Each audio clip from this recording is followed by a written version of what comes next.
disciples of the Christ, who have trod the homeward path down through the ages. I am come this day to speak to you of the marriage of Cana.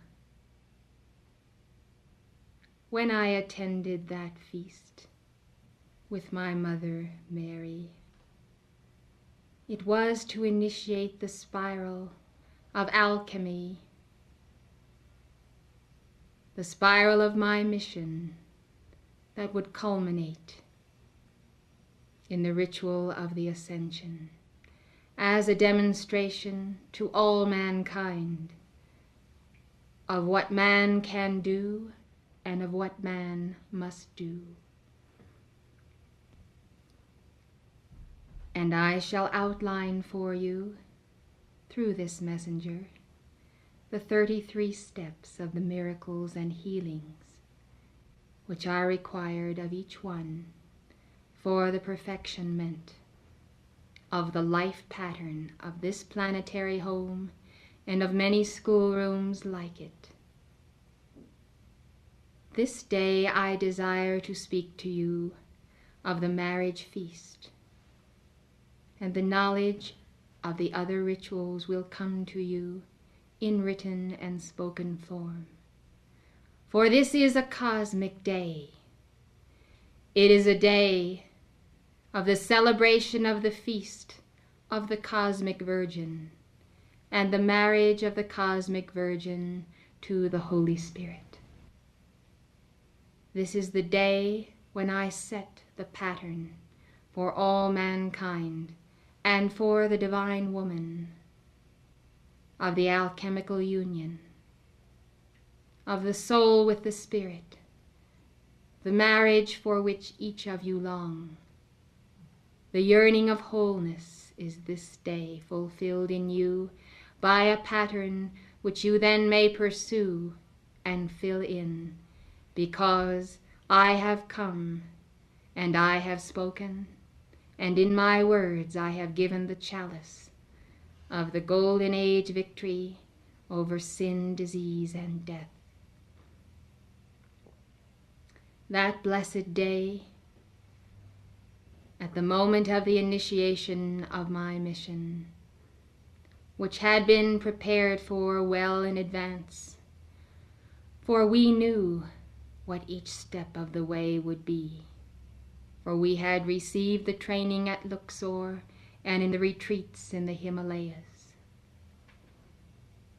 Yet somehow there was that last thought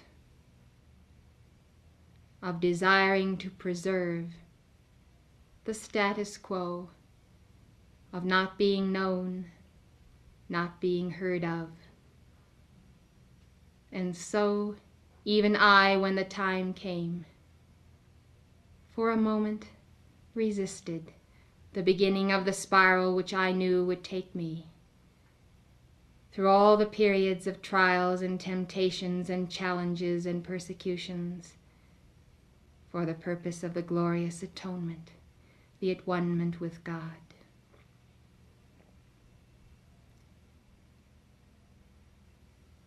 The householder who was in charge of the marriage feast gave then the wine that had been transmuted from the water to his guests, and they even commented that most people do not save the best wine for the last, because people are drunken and they do not appreciate the good wine.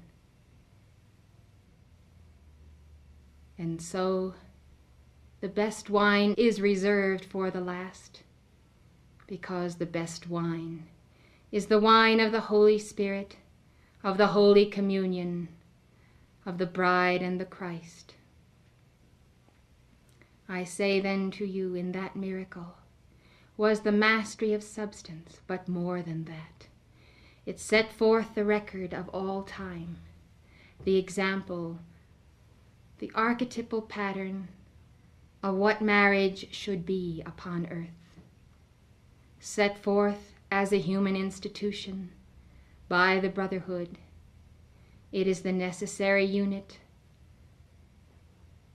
of man and woman to bring forth the divine man-child. But it must be understood that each partner in the marriage is celebrating the union of the heart and of the soul and mind with the God presence.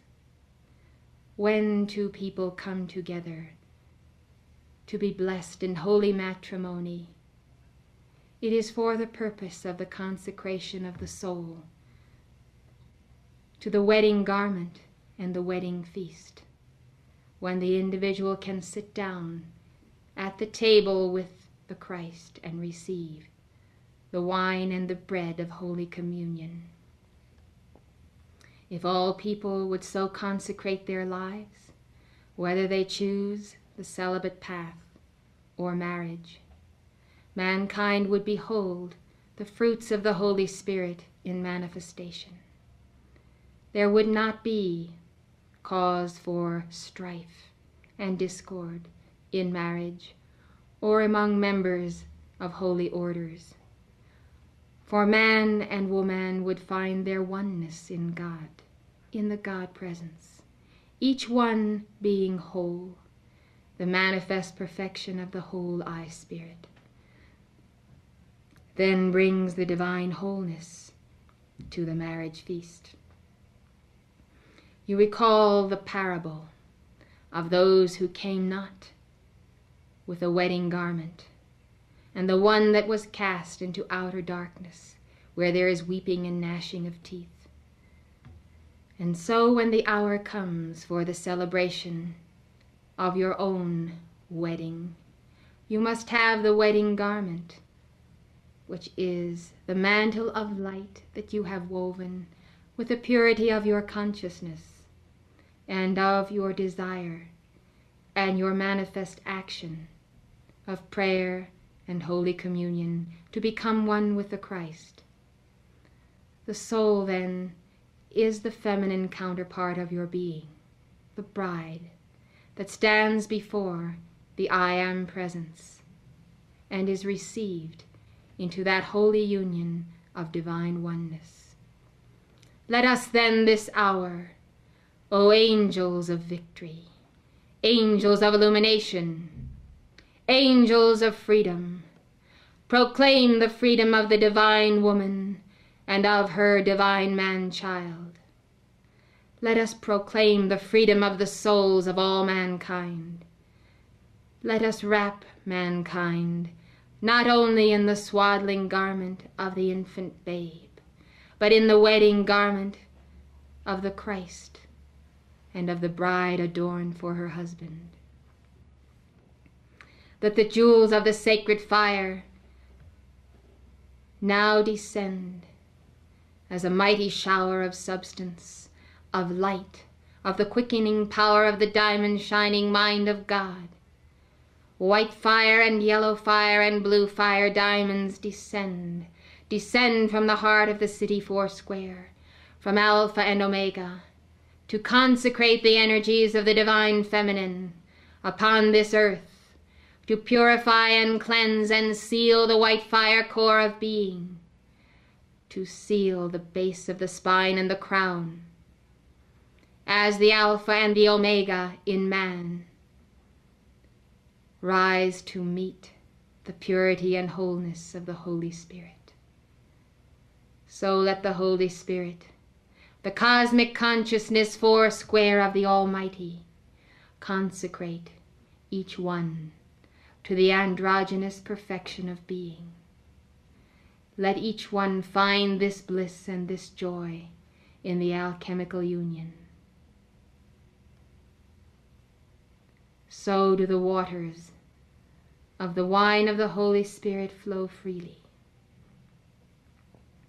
And this wine now pours as a fountain of water in your midst, and the earth shall receive this hour the benediction of the Holy Spirit by the sacred purple fire, accompanied by the golden liquid light And so the purple and gold,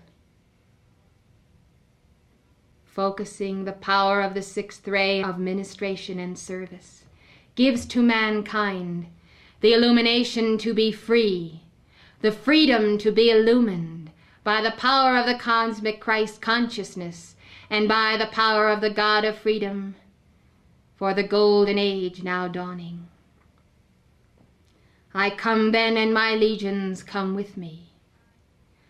And I, Jesus, the Christ, stand before you to acknowledge this hour that mankind stand at the pinnacle of opportunity, that open portal to the divine unity that shall come to them by the hand of freedom, by the hand of wisdom, by the hand of service, loving service rendered, by the angels, by the Elohim, by the masters, and by people to people.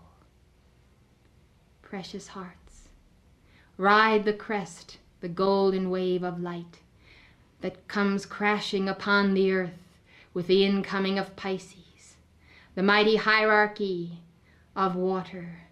And so the waters of light, the waters of fire, the golden liquid light floods the earth, washing man clean, scrubbing the pores of his consciousness, of his mind, preparing the way for the fires of freedom.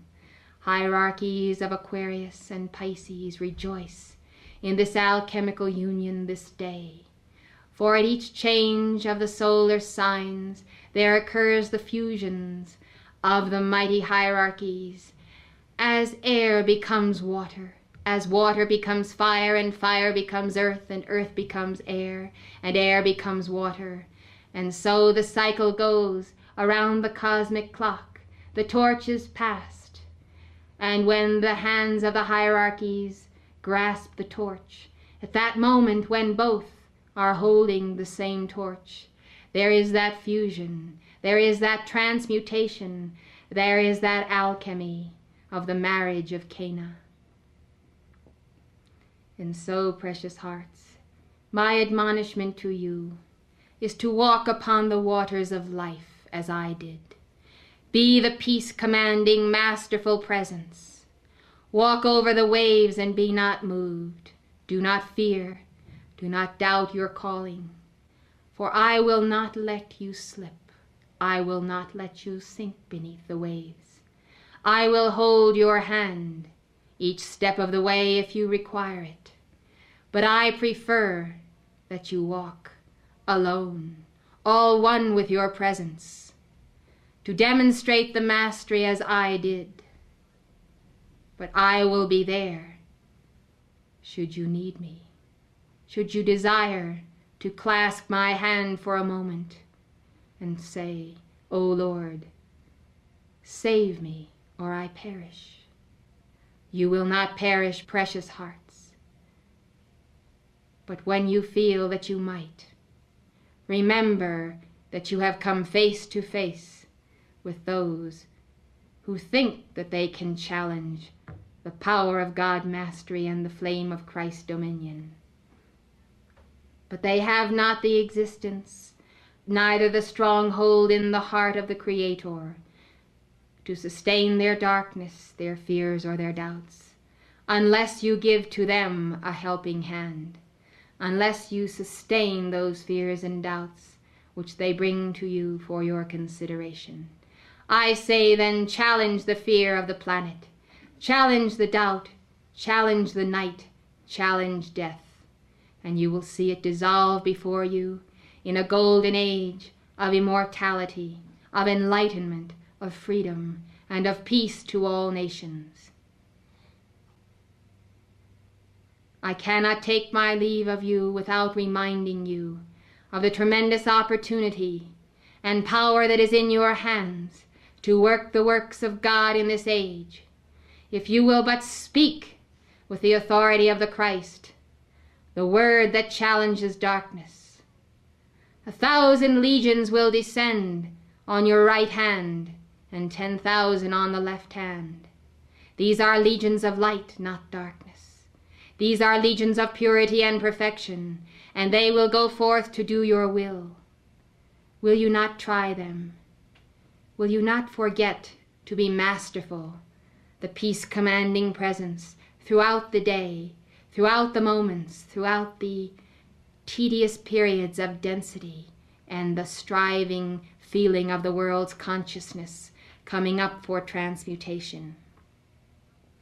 Will you not walk the earth with me as sons and daughters of dominion during this cycle? I say to you, if you will remember to dominate the planet with light and with the power of the Christ mind, you will then be passing the torch with the hierarchies of Pisces to the hierarchies of Aries, and you will find that a great momentum of God mastery will be fused with the momentum of God control to expand the spiral of mankind's victory this year. Will you not then remember to walk with me through the cycles of the solar hierarchies, through the entire spiral, to make this 1973 a glorious ascended Christ perfection on behalf of all mankind? You can be so much more the master than you are, if you will only give some forethought to your words, your deeds, and to your thoughts and feelings. You can conquer, for all of heaven stands ready to infuse the power of your word with victory. Try me. I am your elder brother. I am your Jesus, and I stand ready at the hour when you have passed the necessary initiations, to come before you as the priest of the sacred fire, to perform the marriage ceremony of the soul with the Spirit of God. You have the pattern, and you have the mantle. Now walk in the pathway of light, be overcomers, and prepare for your wedding day. Prepare for the day when the crown of glory shall rest upon your heads, as the victorious overcoming of the crown of the 12 stars of the Divine Mother. Prepare for its physical, tangible manifestation within you. For right on earth you can walk as ascended, unascended beings. Would you not like to be an unascended, ascended master, an unascended, ascended lady master? This means that you have the power and authority of an ascended being while you yet walk the earth in robes of flesh. This is possible in this age. Hasten then the balancing of your karma. Let not one opportunity pass to be sons and daughters of dominion. And then watch the great opportunities that the cosmic lords and hierarchies shall present to you, to be victors over hell and death, to have the all power of heaven and earth, and to extend it unto the children of mankind. Receive them into your arms as these little ones, for they are the hope of the future. Nourish their souls, nourish their forms, above all, nourish their hearts and minds. And so the earth, a ball of golden light, shall ascend into the golden age, and mankind shall know the victory of the fight. I, Jesus, salute you in the bonds of the sacred fire and of the heavenly alchemy that shall become your own.